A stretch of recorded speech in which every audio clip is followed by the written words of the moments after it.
Let's go to work, 'cause I'm tripping. Gotta work on myself, 'cause I'm falling apart. Please wake me up, 'cause I'm slipping. Can't fight this feeling off no more.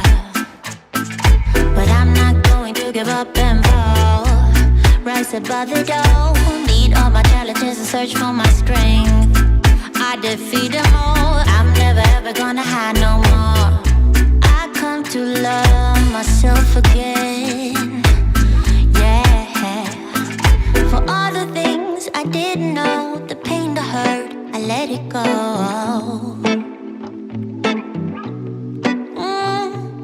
Start to believe in myself, and life will be sweet again. So sweet again.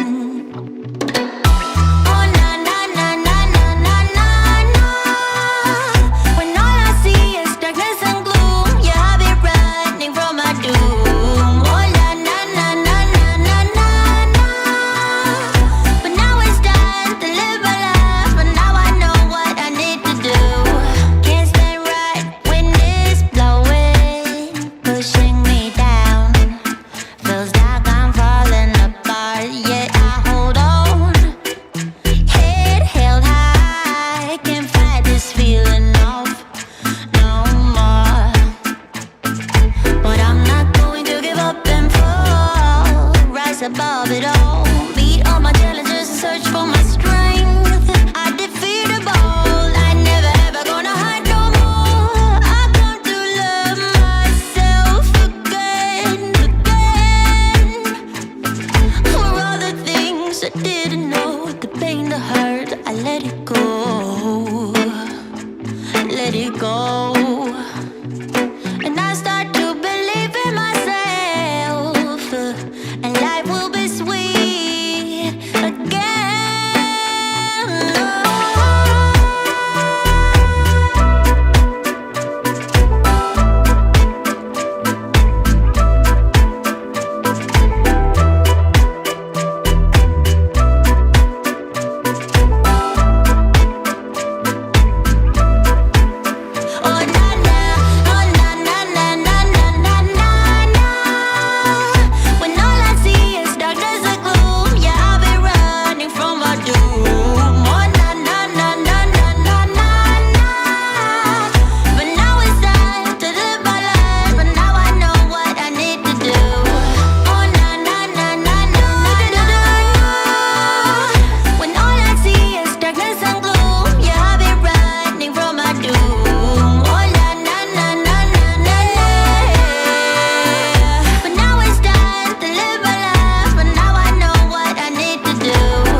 No, I'm not muted. Hey there, happy Monday. How's it going? Good morning, y'all.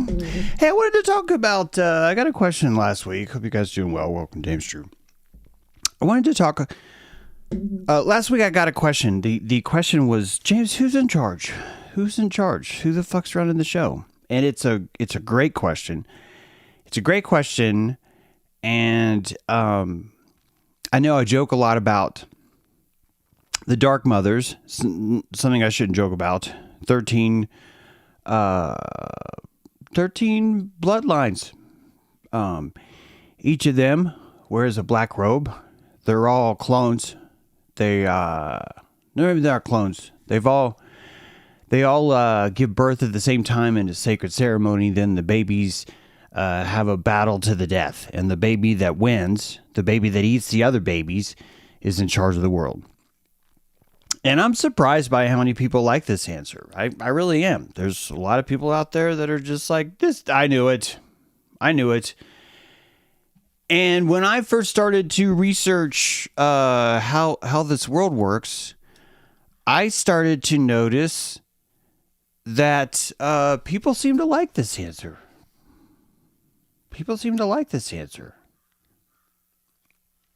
And I was like looking around Truth. I was like, why do people like this answer?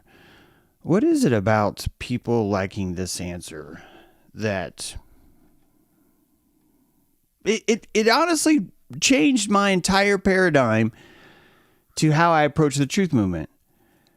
Because I would think that this would be the answer that people wouldn't like, is something. Now, it's not just the Dark Mothers. It could be the Dark Lords. There's the reptilian. David Icke says it's the reptilians. David Icke simultaneously believes that you should vote on a poll tax and that the entire world is controlled by reptilians.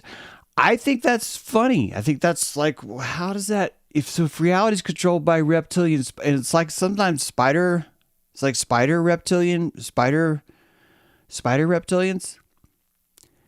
The spider reptilians are controlling the world. Why are you paying taxes? Guys, why are you paying taxes if spider reptilians rule the world?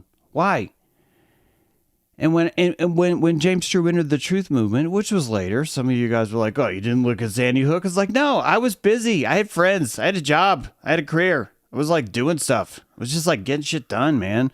It's just like, oh, I'm going to get a mortgage. Oh, look at me. I'm participating in society. I have a tax bracket. Oh my God. I got a CPA. I can't believe it. He's making me fill out a 10W17 14. I was doing stuff like that. I was just like, hey, lady, you want to get married? She was like, oh my God, you're so great. I should rip your heart out and eat it. And I was just like, sure, let's do that. And it's like, I wasn't like watching Sandy Hook. It took a lot of things to bring me to the truth movement. I was busy. I was doing other things. But when I came, I started to look for who's in charge, who's running this thing, just like you. And I got to do this thing, guys. Sorry about that. I've told you before that there's this weird thing where you start. Thank you. I just have to do that. Then I have to go back over here and then do this. Hello, welcome, James True. Good morning, Monday. Have I earned it yet? I don't know. Have you subscribed? If you join Patreon, we got Dojo tonight. Check it out. We had a great Turtle Line report Saturday. Really a lot of fun. Good stuff. But today we are discussing this concept. But because I had to reset, I just need to kind of reboot what I was saying to you guys over here. And to talk about this, who's in charge. So when you started to ask, like I did, when I started to ask, I was like, who's in charge? I started to look for who's the most powerful person in the world. Who is it that is running things behind the scenes? And the dark mothers sound great. It's Roman Vatican. And if you go to the key, the Vatican City, if you go to the square where Vatican City is, where the Luxor obelisk is there. And I just want to point that out. The Luxor obelisk is there, still there, shining like a diamond. Shining like a diamond. It's just shining out there. Shine on, you crazy fucking diamond. Jesus. No. I just meant that as expression. Sorry. When I need you, I will say, Jesus Christ, I need to speak to you. Otherwise, just, dude, I don't know why it's a colloquialism. It just is. It's just the way it is. But these, you go to the Vatican, you see the 12 saints right on top of the buildings. You've seen these guys, the 12 saints that are on top of the buildings. There's a statue of each of them. And I thought, wow, this must be the people that are in charge of the world. This must be it. Look, they got a snake temple. You've seen the Vatican, the Royal Hall of Vatican, right? It's a giant snake temple. I don't mean this like, oh, James True thing. No, it's like you look at it, it's one single snake eye. It's the pineal, right? It's the third eye. You've got the peacock's statue with the giant pineapple pineal there too, right? So I was with you guys. So it's 2018. I was just like, fuck yeah, the Vatican's in charge of the world. And you start to look at their district and you're like, wait, they got this weird district. It's not really part of the country. It's sort of separate. Then you're like, oh my God, this got to be it. Then you're like, wait, London has the same thing. Oh my God, the financial district of London is not owned by the people of London. Then you're like, DC, Washington, D.C. is a district. And then you got it solved, because then you're like, wait, Cleopatra's Needle. You got Washington Monument. Sorry, we'll talk about Cleopatra's Needle later. Washington Monument. Luxor Needle. Washington Monument is not a real obelisk, by the way. I'm sorry to break that to you guys. Sorry about that. Washington Monument is not a real obelisk. An obelisk has to be made out of a single stone. America's so lazy as fuck, they didn't want to steal their own obelisk from Egypt, so they just built their own. It used to be a slaughterhouse for bulls, so I used to think, oh, it's a secret religion of Hathor. And this is before I fell in love with Egypt, and I thought it was just a bunch of like weird, screwed up stuff. But it is weird, but it's also esoterically cool. Can I stop doing this? I don't know. But I looked there too. This is like, dude, the Washington Monument. It's got a Lucifer quote. It's got a giant silver pendulum. Penimbium. It's like titty. What's the titty caca? Wow, titty caca. Oh my God, that's fascinating. I should make a note of that for later when no one's looking, if you know what I'm saying. But titty caca, you've got two anyway. The top of the pendulum, right? Washington Monument gets hit by lightning all the time. So I was just like, oh, this got to be it. Like God's just like striking it. It's just like, you guys need to fucking be nice. And they were like, no, we're evil. And I was like, oh, it's got to be them. I've looked everywhere. I've looked everywhere for who's in charge. I really have. And I put a lot of thought in this. And now that you've watched enough, maybe I have enough algorithm where you could just go so I could say things that are going to disappoint you. But you're not going to like the answer. You're not going to like the answer who's in charge. You're not. And it comes down to, we got to look at the jungle, babies. We got to, oh, you're in the jungle, baby. I didn't mean to shout, scare you guys. If one of you was driving and you almost just got hit, I'm sorry about that. But yeah, you got to look at the jungle. Because I first looked for the triumvirates. I was like, it's the triumvirates of Rome. This is all from Rome. Rome rules the world. You know why I knew that? Because every flag I saw was shaped the same. I still think that. What the fuck? Like, why is there not like some asshole country that has like a donut flag? It's like, no, our flag has a hole in it. Fuck you guys. And it's square. Haha. Yeah, it's square. So some of you tried a round flag, but it doesn't work. Because how do you attach it to a flagpole? Right? So, but some of you still rogues. You got your triangle flags. You got your square flags. But no, every country has a rectangular flag. And they're all covered in gold fringe, which means Rome's in charge. It must be Rome. Guys, I've looked at all these. I was like, it's the triumvirates. It's Crassus. It's Pompey. It's Caesar, the first triumvirate. You have three people that are independently supposed to be kind of like participating in government. And they decide, no, we're just going to fucking create a lobby. You create your first political party. It's like, must be them. That's what I thought. And I looked more.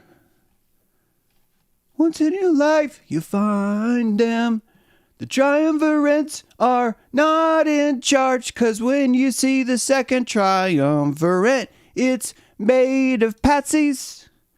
Octavian didn't have the balls, and Pompey and Caesar. I mean, and Lepidus. Oh shit! It didn't do it, guys. It didn't change the slide. Oh my God! Why is it doing this? How am I supposed to do this? This slide just keeps not refreshing. I don't know what to do because I put all this effort into this. It's just show you the slide. That's all. I think it's the Apple settings or is it now it's working? So then I was like, well, it's the second triumvirate, right? Octavian, Anthony, Lepidus. It was these fuckers. Then you realize these guys were pretty lame, honestly. They didn't really have a lot of control. And you're like, well, the third triumvirate. It's the third triumvirate, right? Because, your great-grandfather. And then you find out, guys, there is no third triumvirate. Wait a minute. There's no third triumvirate? How can there not be a third triumvirate? It's true. The first triumvirate, 60 BC. Second triumvirate, 43 BC. Then there's no third triumvirate. That's when James Drew goes, they went underground. Those bitches went underground. The Vatican, this is how I got the Vatican idea. And I was just like, yeah, all the flags are surrounded with the gold leaf. And it's Romans in charge, which means that the 12 apostles are in charge. And the 12 apostles, because Apparently, you're supposed to be like a Baphomet transvestite if you're in charge. So the 12 apostles are actually like women, men, or men, women. Who knows? So all those statues you're looking up, you're thinking you're man, but actually they're women because that's what Kansas says and shit like that. So then you're just like, okay, well, this has got to be, you're clearly, I'm onto something here. And you start to trace back and you think about the dark families, you start to think about like deep, high magic and stuff like that. And then you start to notice how the world works. And you're like, well, if it was all high magic, if it was all controlled by high magic, then wouldn't we just be like much more obedient slaves? Like, wouldn't we be like good slaves? We'd be content. We'd be satisfied. We wouldn't be questioning things. More importantly, we'd be worshiping a lot. We'd be like, hail Trump. That'd be like, instead of good morning, I'd be like, hail Trump, hail leaders, hail blah, blah.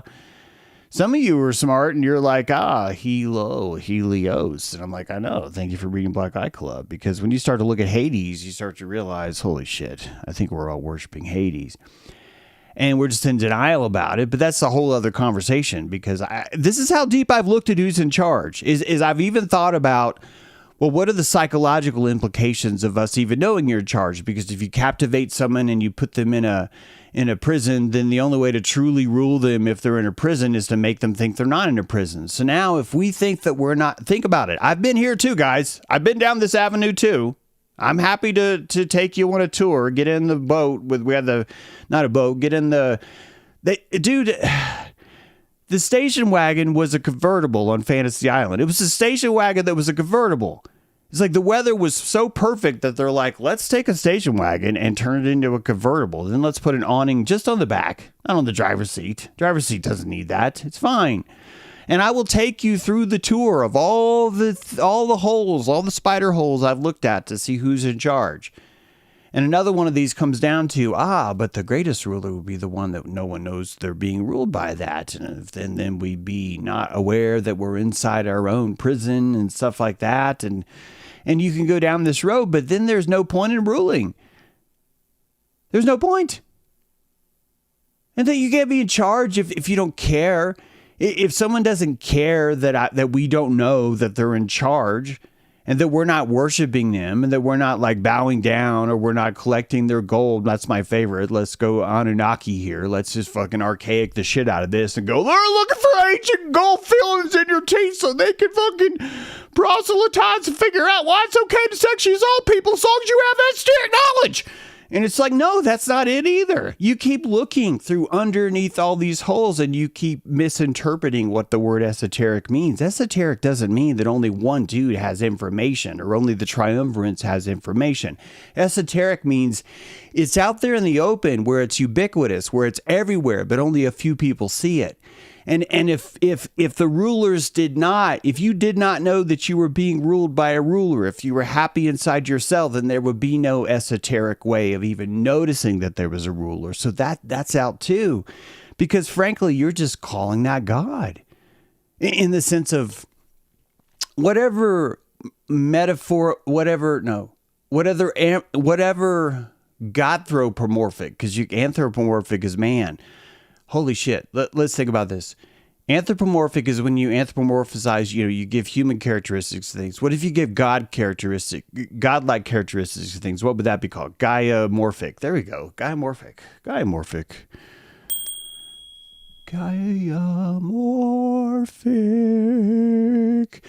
If you're going to gaiamorphically assign that the person in charge has to be the one who created it, I'm fine with that. I say that all the time. I'm just like, yeah, guy, I fucking made this shit. I think made is a myth. I think the idea that we had to be created, that there had to be a singular event that created it, is you and me stuck in time, not knowing that it's a straw. We're being sucked through the milkshake of Quetzalcoatl who's drinking us, and that we don't realize that time is part of her digestive process. It's the only reason why you experience time. It's because you got to be digested. And to be digested, you need time, a stitch in time. You need time to digest. You'll eat something, and then a few hours later, you'll be like, you know what, that did not sit right with me. Or I had a lot of energy from that. Or my pee smells like asparagus. All these things are esoteric knowledge, but they're only divine to you through time. So who the fuck is in charge? Who the fuck is in charge? And this is where I'm at today. I'm going to tell you, this is where I'm at today. Okay? And what did you think about the jungle? Jungle. Jungle.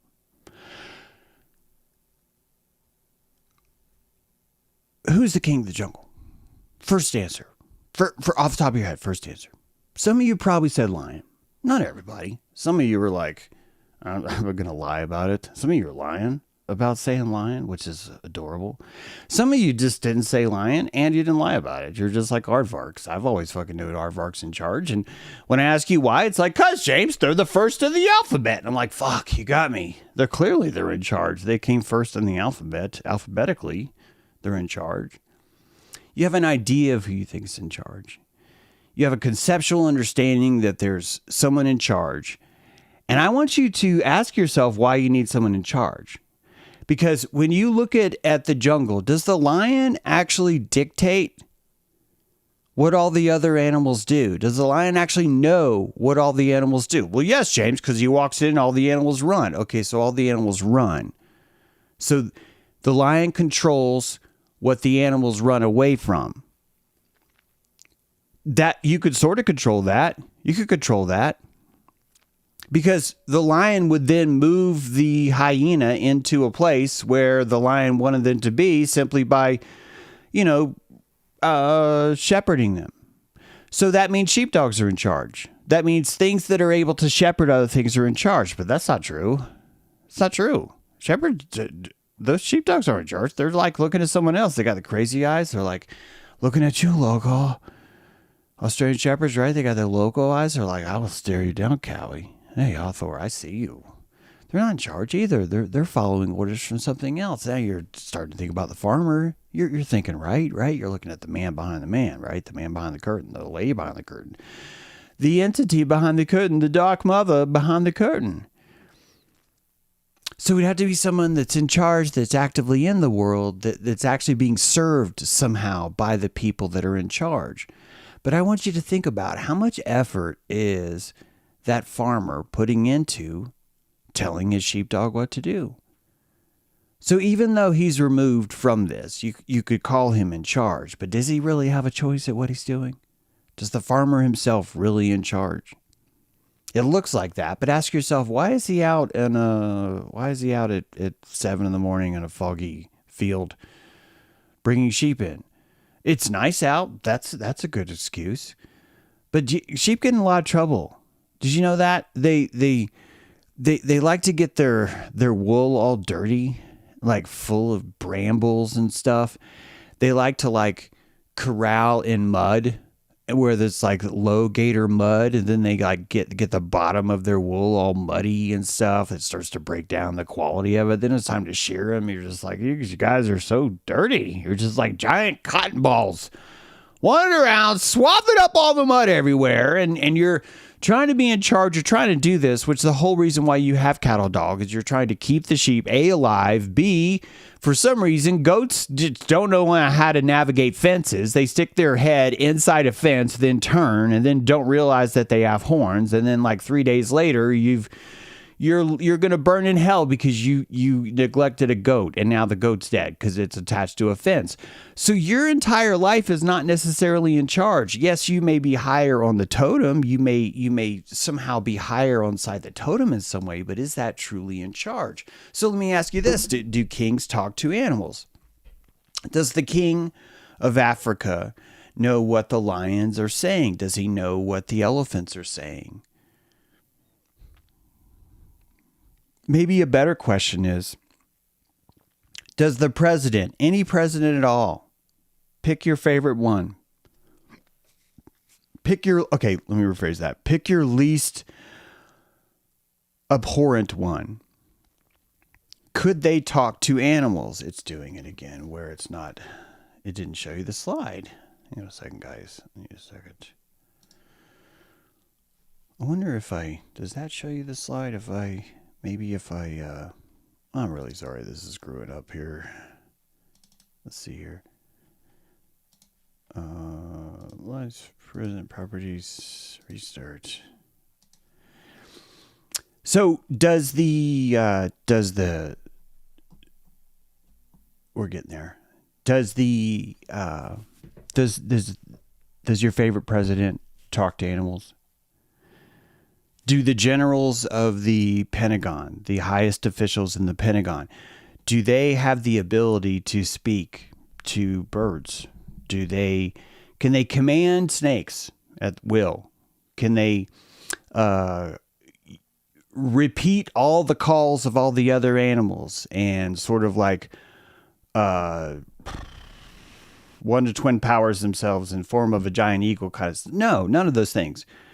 So being an apex predator on top of the apex pyramid doesn't necessarily give you sovereignty over other animals. I just want you to think about this. It doesn't give you insight. It doesn't give you intellect into them. You and I can compassionate animals so we can predict what they do, but you and I also know how deeply removed we are from that kind of communication, that kind of input. We're not able to fully immerse ourselves into that world. In fact, as we've learned here on the show, birds are the ones that taught us how to speak. They taught us how to think and communicate and lie and signal emergencies and then signal facades of emergencies. That they taught us drama, not the other way around. So this idea of whoever can kill the other isn't necessarily a good, satisfactory idea to determine who's in charge, right? Okay, good. Now it's working. I think what happens is that if I go full screen, it stops. Here's a short list of the most powerful land animals in a one-on-one heavyweight battle ranked by sheer dominance. Boom, boom, boom. You would think lion would be at the top. It's not. It's actually at the bottom. It's at the bottom. It's number 8. Even a tiger beats the lion. And you guys are not going to believe this, but number 6 is the giraffe. Yep. Giraffe can single-handedly shatter a lion's skull or spine with a single kick. Not to mention its neck. It can pulverize you with its head. And then you got the Cape buffalo. Some of you don't know this. This is a buffalo who wears a cape. It's very dapper. It's not like I know a lot of you are like, oh, capes are so menacing. Or some of you probably watched Incredibles and you're like, no capes. And you're just like, no, capes are very dapper. Okay. Especially on a fucking buffalo. And the second you see a buffalo wearing a cape, you are mesmerized. You were like fully immersed in that charisma. Okay. Then you got the guar. You got the guar. Guar comes in at number 4. Then number 3, you got hippopotamus. Those guys are, oh man, those are really potamusy. Then you got your white rhino. And then you got your African elephant. So instead of who is considered the most violent, let's say who's the most powerful size by size. And it's Ganesh. Ganesh wins, right? The elephant wins. Is the elephant in charge of the world? Yeah, it could be. It could be. I wish that I could find a better way to not tell you. But I think there's something profound about the way that an elephant looks. I think that there's a clue in there. And if it wasn't so vulgar, I would use it now. I tried to eloquently put this in my book, Arc of Baphomet. But even the elephant lacks a caliber of controlling the entire jungle, of focusing in on the entire jungle. Now I want you to think about China. China really has their shit together. I'm sorry, they just do. And they are definitely, I think, top predator in the world. America, it calls itself the lion. It's maybe number 8. Honestly, American military, sorry guys, I don't think we've never won a war in my lifetime, ever.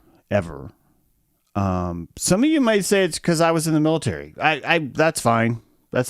So I'm even part of the losing team. I'm even like, hey, we sure do lose a lot. They're like, shut up, James. I don't fucking want you here with your attitude. It's just like, it's like, well, but we invade a country every 1.7 years and we lose every time. It's like, It's kind of like when you find out a giraffe can kick a lion's ass. I didn't know this until today. I was just like, what? I was like, AI, are you sure? And AI's like, I am a computer. Why are you anthropomorphizing me? And I was just like, I don't know. I'm just bored. So what am I telling you that elephant lacks? The elephant has a singular consciousness. Okay, we assume the elephant has a singular consciousness. The elephant ego. I think that the answer to the question is understanding what ego is about who's in charge. Because we've seen pound for pound, predator-wise, even intelligence-wise, even the most intelligent among us were taught how to communicate by bird brains. So it's not really fair to consider intellect, predatorial nature, sheer force, bite weight, or even carnivorous tendencies, even psychopathic tendencies to determine who's in charge. And this is actually good news because it's telling you that, first of all, it's easy to confuse who's in charge versus who's the most violent. That's very easy to confuse. And you'll notice that throughout history, every single country that's been ruled, very few of them have been actually ruled by a military leader. It's almost always some kind of politician, a bureaucrat, maybe a business owner, but typically it's more of a cult religious type figure. I say religious type figure, not necessarily always a sect, but a ideological type figure that's leading things. So even that kind of proves that it's not necessarily the ones that are the most violent that are in charge. It's not even the ones that are the most psychopathic, because honestly, you'll find that most of the time a country is led by buffoons, people that are more enamored by their own personal take. Nero's a perfect example of this. So when you consider that rulers themselves are not a necessity to consider who's in charge, the answer starts to get a little creepy. It gets creepy because when you're looking for the thing that you think is in charge, I think that you would need to focus on the thing that has the most awareness. Which creature has the most awareness of other creatures? So I've always argued that there's something called a singularity that's coming. Whether it be biological or mechanical is not my argument, because I think biological and mechanical are technically the same. It's just that we have this soul architecture to where only carbon-based life forms are allowed to be alive, but other life forms that are clearly alive don't count. So we're in kind of a confusing territory right now when we decide. But that I've argued that there's something called a singularity that's coming, and the singularity comes when or if one creature is able to outpredict every other. One system is able to outpredict every other. A sentient being is able to always outpredict every other creature in the system. This is a singularity because it does create a hyper-intelligent being who is basically always 3, 4, 5 steps ahead of you, 5 moves ahead of you. Chaos is certainly a factor in this. Chaos could still bring down someone that's 5 steps ahead of you. Another thing that could bring down a singularity is a group, right? Lions are actually more powerful when they attack using a pride. So even though they wouldn't take down a fully adult elephant, I guess unless they had to, they typically would go after the elderly or the young, and they do that with a collection of pride, right? So you have to also factor in the group factor. But beyond all this is your ability to outpredict something else. This is a singularity. If we were to develop artificial general intelligence, which I don't think we've seen anything even close to that yet, but if we were to able to reach that spot, it would be creating one thing that you and me and the elephant does not have, which is a singular sentience. This is such a confusing concept because you've spent your entire cold-blooded life and warm-blooded mammalian life combining yourself into a singular entity, into a singular sentience, an ego of one. And the thing that would be able to out-simulate you would be the thing that's able to out-compassionate you. And the only thing that I think could out-compassionate any creature more than one creature at the same time would be something that could compassionate multiple sentience at the same time. Multi-threaded sentience. Multi-threaded is a concept where you would take your processing chip inside of your computer and thread it to where there are, actually it's not really virtual, I guess it would be hardware, where there are actual several threads, several different sentient chambers, thalamus bridal chambers, where decisions can be made, where consciousness can be crunched, numbers can be spit out, waves can be collapsed, and theorizing can be true.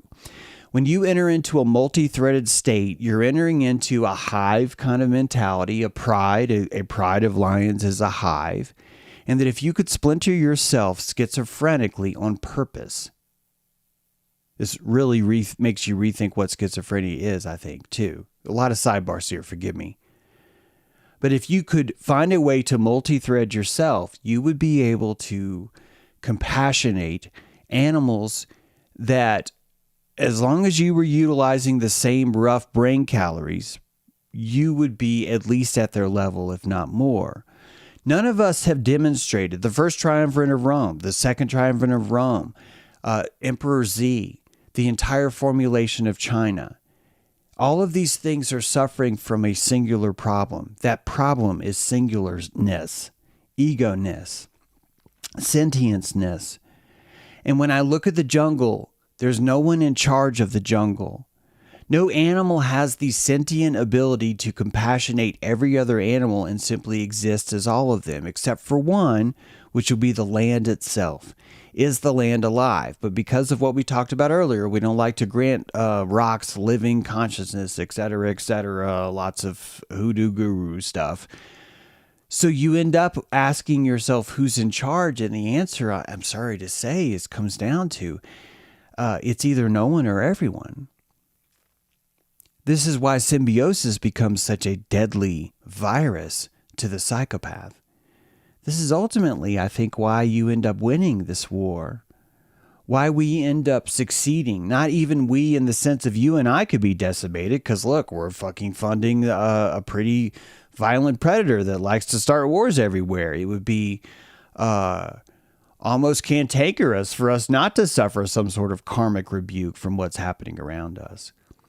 But the deeper truth here really comes down to who's in charge, to who's running the show, is the system is nature itself is. And just as I can show you that we cannot go into the jungle and decide which animal, is it a baboon, is it this, it's not even man.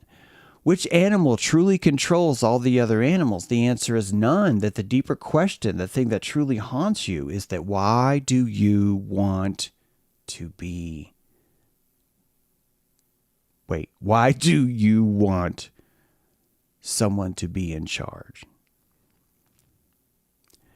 This question is deeper than you might think. This question tells you more about how everyone else in the world works. And all you have to do is notice the emotional timbre that you plant into this question. Why do you need Rome to burn?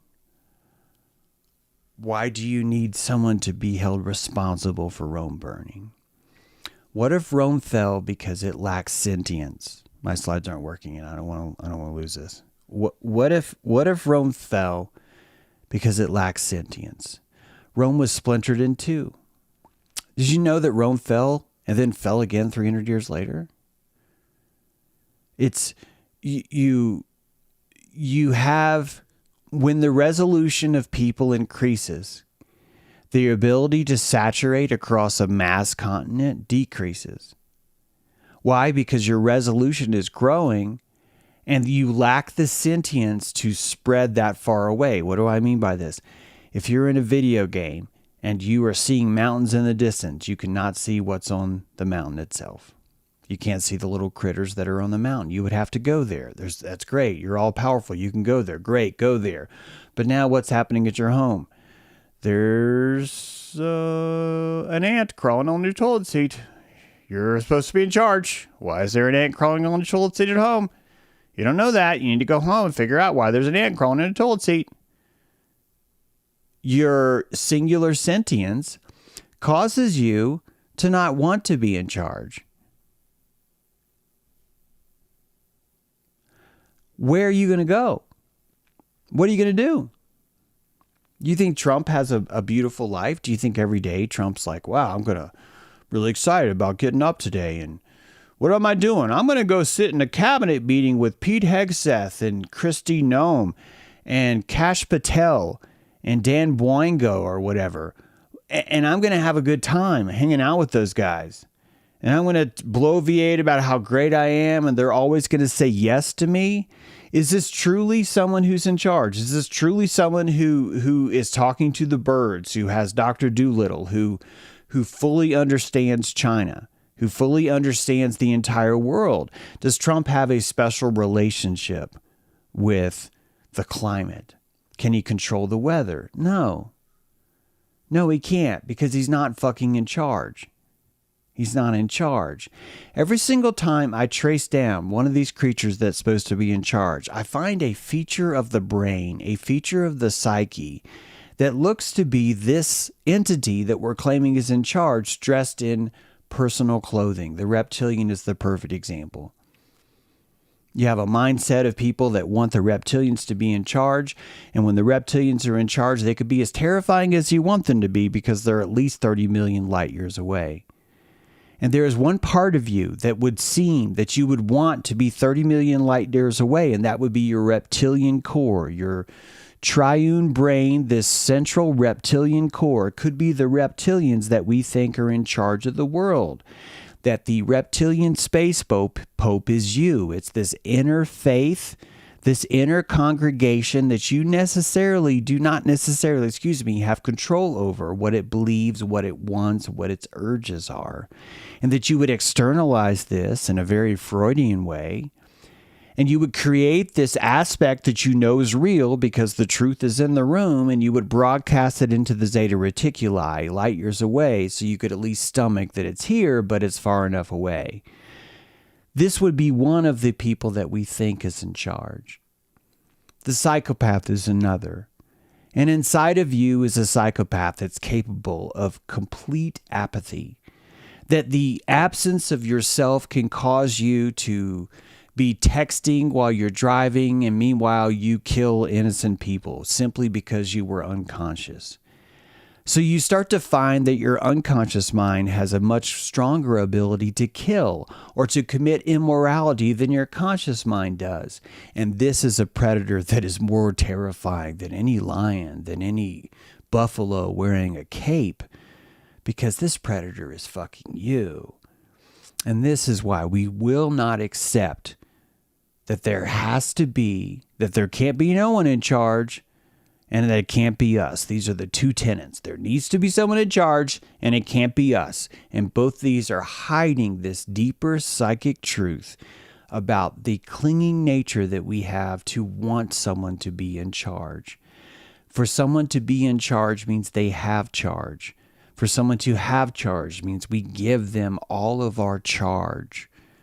That we are charging off our own power every single day, which is why we have a triumvirate try and hold the power, and they cannot pull it off collectively, not on a world level. So it ends up secreting or it ends up leaking out of our own systems, but only when we're unconscious about it.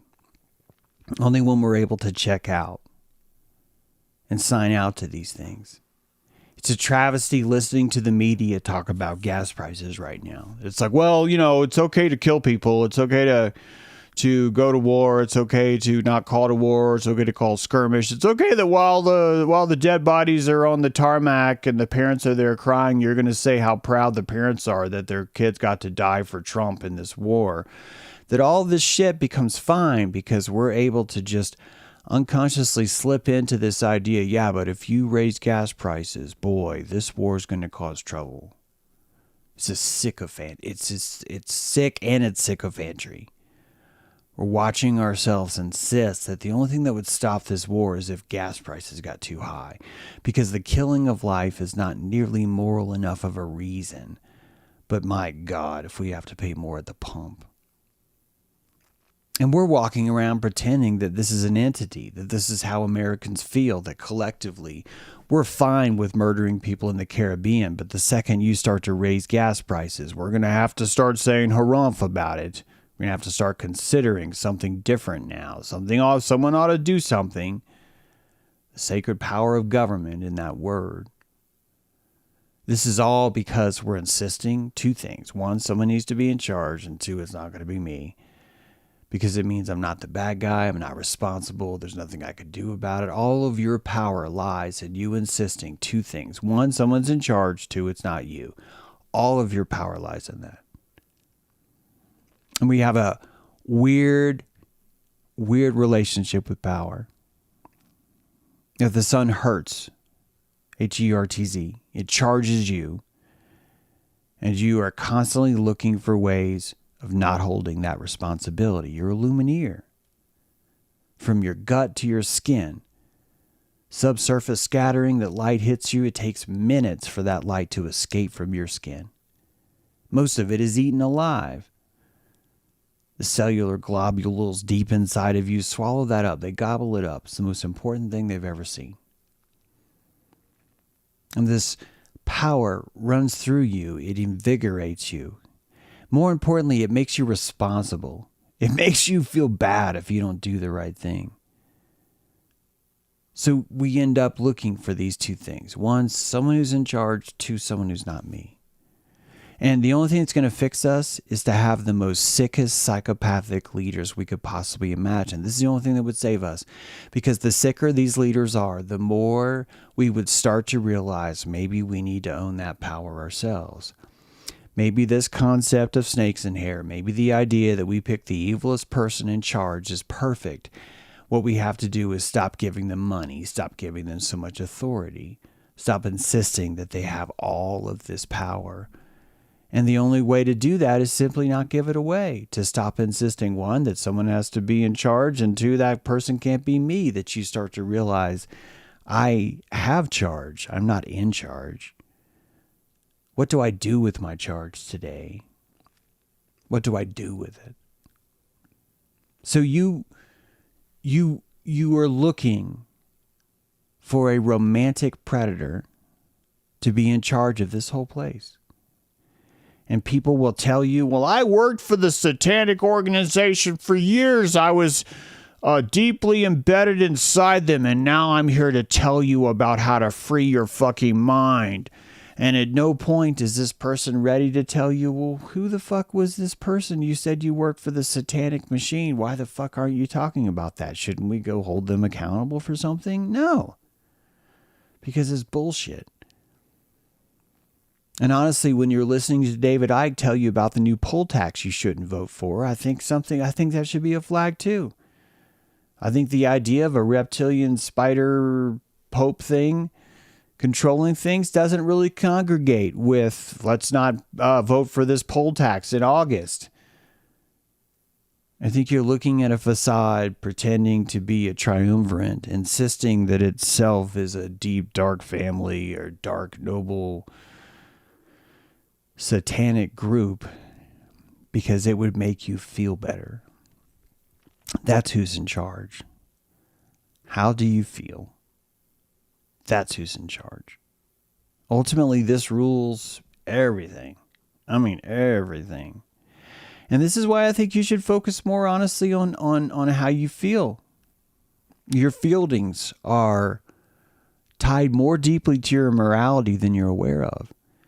And the more that you let them haunt you, the more they start to free you, the more they start to give you power, because you start to notice that you're able to sentiate on all these different levels, because all these different feelings that are occupying your reef are simply you learning that you have new resolution now. Isn't that what Christ brought to you, was this idea, I got feelings inside me, man, and I don't know what to do.